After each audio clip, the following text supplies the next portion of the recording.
breakup, there's nothing that anyone could say that would make that better. No. Do you know what I mean? You can't. No. And that person is constantly looking for, like, a lot of people, and I've done this, like, as a person with anxiety, and I've gone through, and I've tried to talk to my poor friends going through breakup about, like, every little scenario. Right. You're picking, like, every little perspective, and it's like, oh my God. I look back, I'm like, oh my God, why do these people, like, even go out to lunch with me? Right. All I talked about was this fucking person, right? Yeah. It must have been annoying as shit.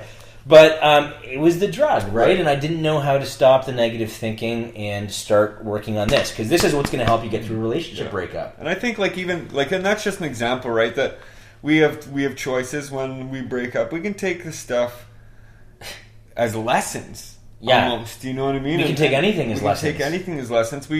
I think, especially for me, we hold those resentments. Yeah. For longer than anything, in the lessons almost go by the wayside, right? Yes. We don't learn the lessons because we're so hard about having a resentment against this person. And right. most of the time, that person could care less if you have a resentment against them. No, I know. They really could. They moved on. I mean, why bother thinking about someone that's not thinking about you? Right, exactly. You're giving them power. Yeah. And they don't even know that they hold that Again, power. though, all these things are easier said than done. Paulie and I have had a lot of practice in self-work here. Yeah. So, be patient with yourself. Don't beat yourself up if you don't get this positive empowerment thinking right away.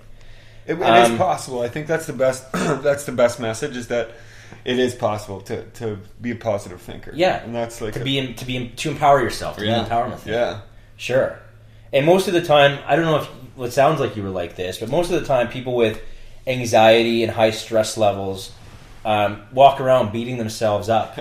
More so than anyone else. Like, they walk around just beating themselves up and punishing themselves regularly. Yeah. So by the time that someone's already giving you a negative comment, like, you've already given about 10 to yourself for not being good enough or whatever that may be. And that's got to stop. So an example would be of us just kind of overthinking would be, this is a good one because it's involving the relationship. Right. So say you're with someone that you just started dating, or even if you're struggling to survive in a relationship, right. you start thinking things like, why did I say that? She's going to think this of me. Or why did I do that? I look like an idiot. Yeah. And why couldn't I have done that better? Right. Or why couldn't I have been better? I don't make enough money is another one. I'm not skinny enough. I'm not pretty enough. If we weren't negative thinkers, we wouldn't have a problem with anxiety or depression. We wouldn't have depression. No. Right? We wouldn't have anxiety. So this all comes down to the way that you think. Yeah. Well, I mean, obviously there's other types of depression, but mild depression and any kind of anxiety that if you can start to reprogram your mind and start putting the good stuff in and thinking from an empowerment perspective, you should be fine. Yeah. Yeah. I've written down here that, like, negative thoughts lead to negative self-talk, and that equals anxiety and depression. Yes. So, like, if we always, or at least we always try to find, like, the root of something. So, like, the root of, I think, mild anxiety or mild depression or that panic kind of stuff goes right back to negative thoughts. Mm-hmm. And, like, I've done that like, I've self-sabotaged 1,000 times because it's too good to be true, so I'm going to have a negative thought about it. Right. And I'm going to sabotage this whole thing, right? Or, like, in any situation, if I get scared, that's fear-based. I'll have a negative self-talk because I'll have a negative thought. And, I mean, I still struggle with, like, I haven't in a long time, and I can't even say a long time, in a while, with, I would get negative thoughts and then I would harm myself, like, because I struggle with self-harm, and I still struggle with it, and that would be, like, I'm proud of myself that I haven't for, like, a few weeks here now, and that's, like, a solid thing for me to not hurt myself. But that's where it all starts, is, like, my negative thinking, right? Yeah. And then negative self-talk. Paul, you're an idiot. Yeah. No one's gonna love you. You're unlovable. Right. You're unattractive. No one wants you. This person's ignoring me.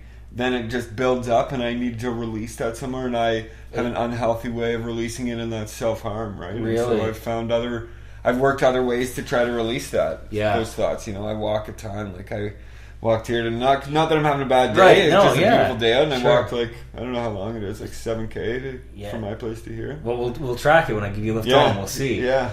But that's okay, man, because you're learning. I didn't realize you were still kind of that. This is the problem, is that you're letting negative thoughts build up, and you're trying to find a release. And I didn't realize you're still sort of self-harming.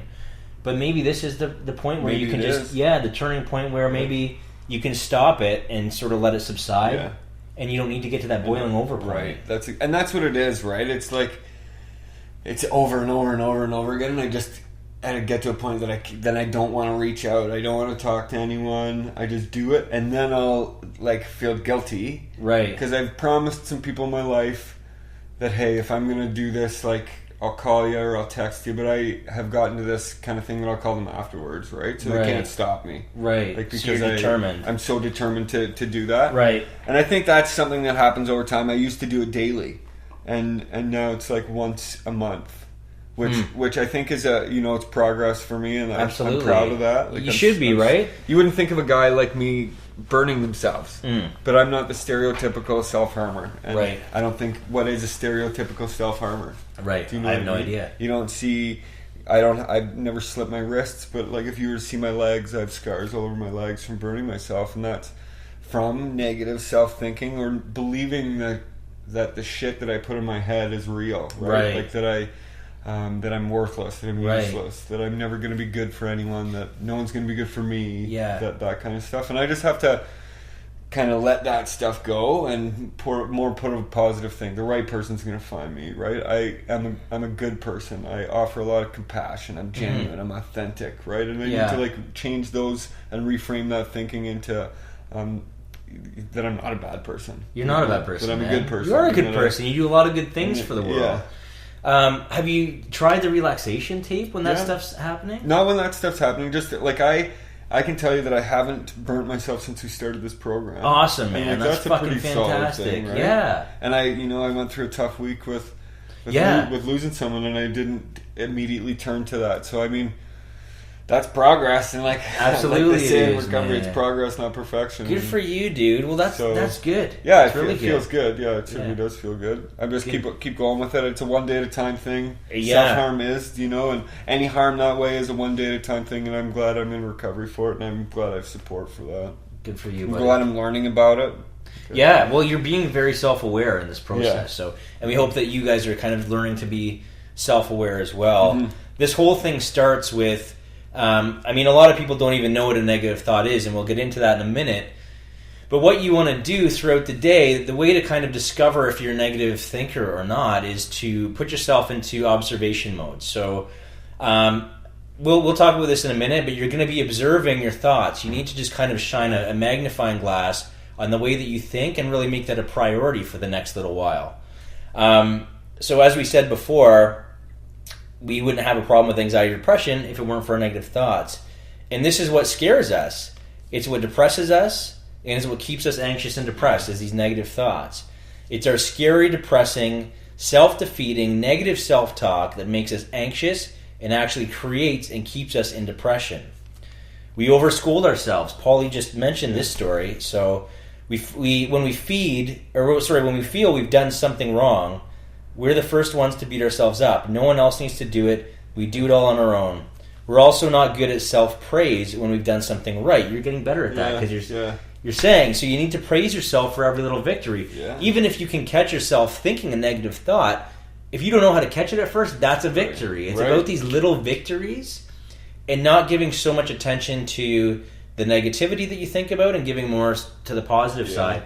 Because whatever you feed your mind, it's going to eat. Absolutely. It's gonna eat, It's hungry. Yep, your brain is an organism just like your body. I think, like, especially when it comes to, like, early recovery from anything, from drugs or alcohol, from anxiety and depression, is giving yourself that praise. For me, it was, I don't know about you, but I was a daily drinker, and for me to stay sober for a day was, like, a miracle. Really? So I would say at the end of my first day, holy shit, like, I stayed sober. And then the second day, like, oh my God, I did it 2 days in a row. And I might relapse. But at the end of, like, those clean days, I would always say, wow, like, I really did this. What was the longest you've stayed up for on, like, a bender? Like, and not slept? Oh, I could say, like, probably 5 or 6 days, but I was delusional. Like, I was losing my mind, and I was just putting, like, no food or any energy into my body. Just booze? It was just, like, booze or crystal meth. Booze or crystal meth. Or speed, because that keeps you up forever. Yeah, mine was booze and blow, really, but, like... Yeah.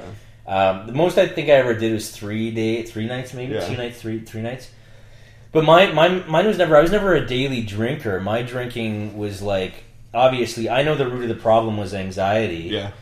But I would go to the bar, and as soon as I got those drinks in, there was no off switch for me. Right, yeah. But then I'd spend 5 days, like, it got worse. You know, when you're younger, it's like 1 day, then it's 2 days, then it's 3 days.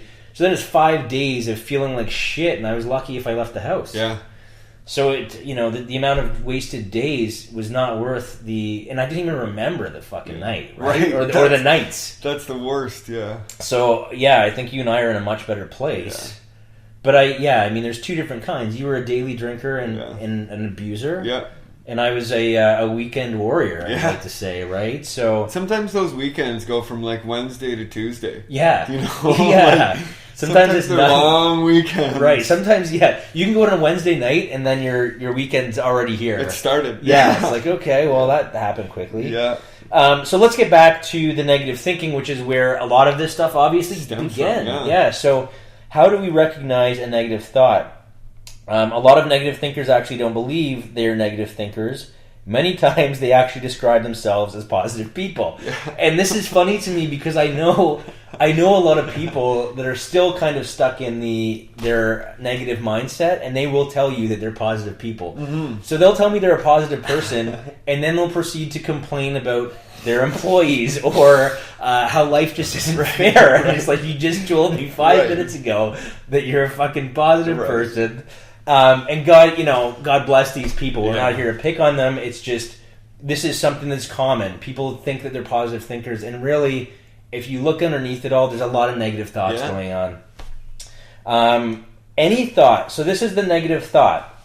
Any thought that makes you feel bad, makes you feel sad, makes you feel ugly, makes you feel weak, makes you feel insecure, makes you fearful, makes you feel incapable, makes you feel alone, makes you feel angry, makes you feel guilty, makes you feel unlovable, makes you feel anxious and depressed, or unworthy or worthless. I mean, the list can go on, and if you don't understand any of the words we're talking about, just Google them. Yeah. And if you have any thinking pattern that makes you feel those things, that's a negative thought. So that's going to trigger an emotion within you as well, an emotion response. So you need to really be able to catch those thoughts, and what cognitive behavioral therapy really is transforming that negative thought into a more empowering thought so that you become just a more positive all-around person. Like, I don't think we're all going to be positive Paulies. No. You know what I mean? Like you, yeah, I do like that. Positive Paulie. I always called it positive Patty, but positive Paulie. We're all not going to be positive Paulies every day, right? No. And all day long, but I think if we just kind of take a little step forward, if we're negative thinkers and we take a little step forward every day, those are small victories and we should praise ourselves for them. Absolutely. And I think it's all about those little victories. Mm-hmm. You should kind of, and we're going to get into some exercises you can do, but you should kind of, if you really want to break this pattern, if you're looking at yourself right now saying, fuck, I am a negative thinker. Yeah. What you want to do is you want to carry around one of these guys with you, maybe a smaller one. Yeah. But you just carry it around. Go through your day like you normally would. But anytime you recognize a feeling of anxiety, go back and trace the thought, and then write that fucker down. Yeah. And keep a list. You'll start to see a pattern of sort of why you're feeling the things that you're feeling and the kind of thoughts that are creeping in. What you're going to want to do after that, and we'll explain in a minute, because at the beginning of this, it's really tough to even figure out what a negative thought is. So to catch it is a victory in its own. Yeah. To try to transform that into a more empowering thought takes a little more work, because at first we're extreme people. Usually you've conditioned yourself over all this time to be thinking things that are so unrealistic, right? For example, we'll go through an anxiety attack in a minute. Let's keep going, but I'll get back to that thought. Okay, so these are all negative thoughts that we spoke about. 300 a day. Every 2.5 minutes we're thinking a negative thought. So give yourself mini victory. Write down your negative thoughts. Just say mini victory, and praise yourself for that. Soon enough you'll have a championship, right? Absolutely. That's it. So how are we supposed to be really good at a relationship or parenting our kids or even a difficult day at work if we're giving ourselves these messages every 2.5 minutes? And for people with anxiety, it's probably more like every minute. Yeah. So if you're giving yourself a negative thought every minute and making yourself feel shitty, how are you really supposed to give yourself to anyone else? Right.